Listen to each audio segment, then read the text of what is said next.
नमस्कार दोस्तों, मेरे चैनल हिंदी की नगरी में आप सभी का स्वागत है। आज की क्लास में हम समझने वाले हैं क्लास 6 का चैप्टर 1 मातृभूमि। ये जो कविता है ये सोहालाल द्विवेदी के द्वारा रचित है।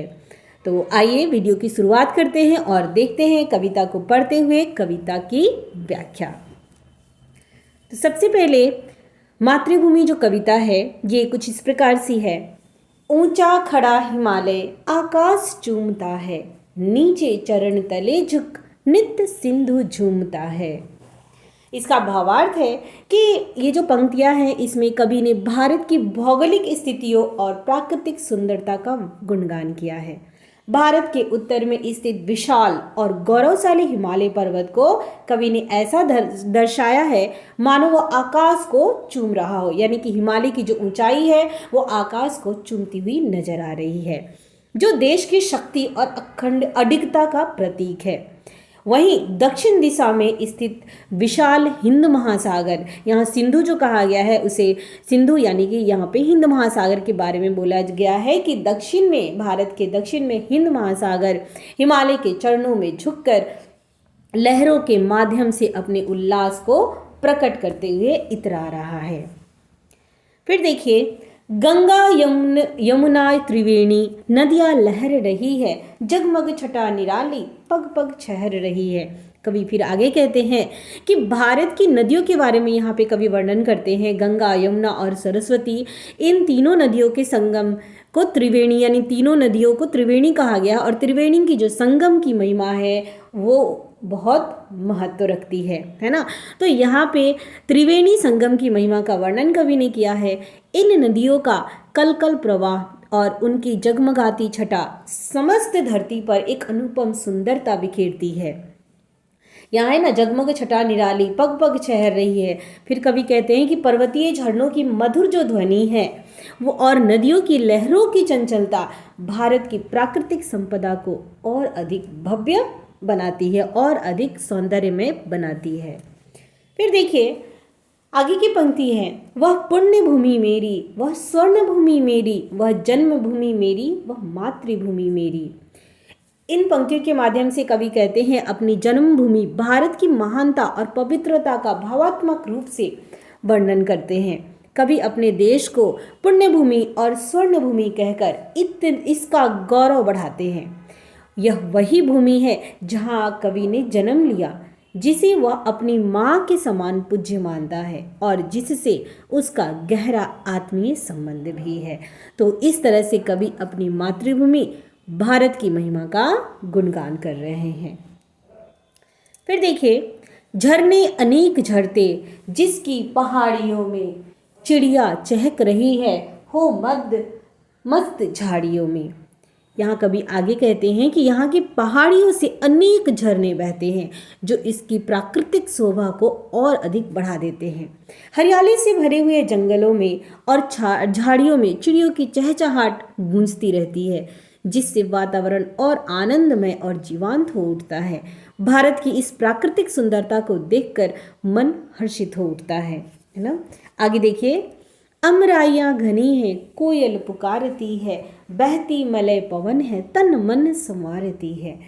फिर इन पंक्तियों के माध्यम से कवि कह रहे हैं कि कवि कहते हैं कि भारत की प्राकृतिक सुंदरता का चित्रण यहाँ पे कवि ने किया है कि पहली पंक्ति में कवि भारत की हरी भरी प्रकृति का वर्णन करता है ना। यहाँ अमराइयाँ घनी, अमराइयाँ मतलब आम के बगीचों को कहा गया है, ठीक है, जहाँ घने आम के बगीचे अपनी शीतल छाया प्रदान करते हैं।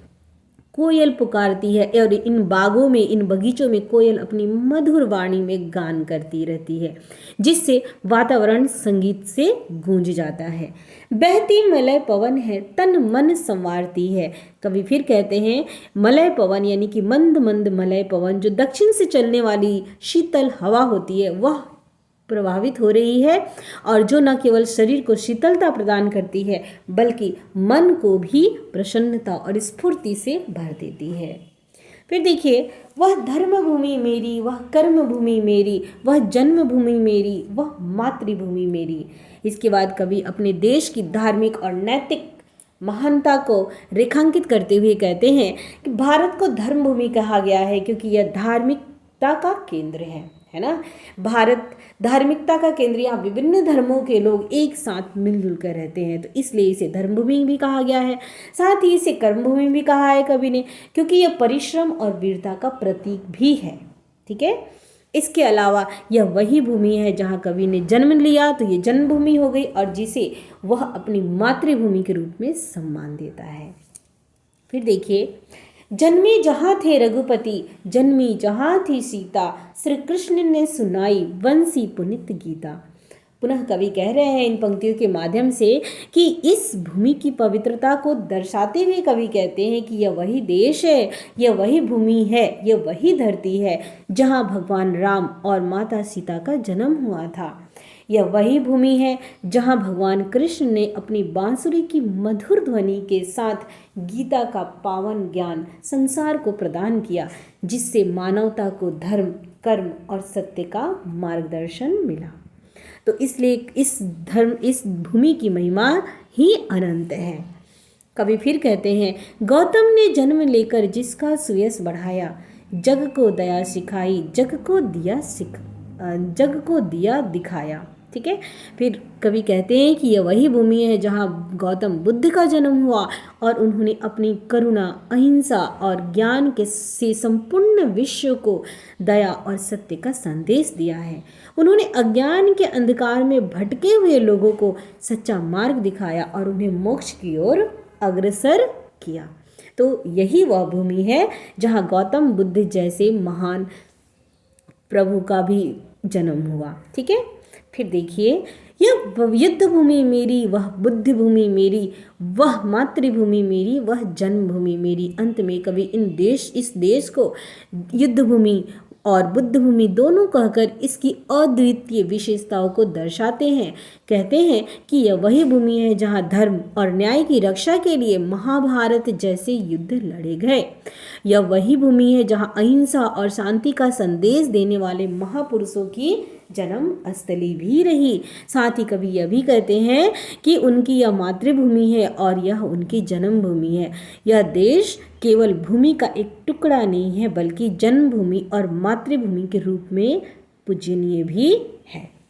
तो आशा करती हूँ कि आप सभी को मातृभूमि कविता का सार अच्छी तरह से समझ आया होगा। तो मेरे चैनल को लाइक और सब्सक्राइब करना नहीं भूलिएगा। धन्यवाद।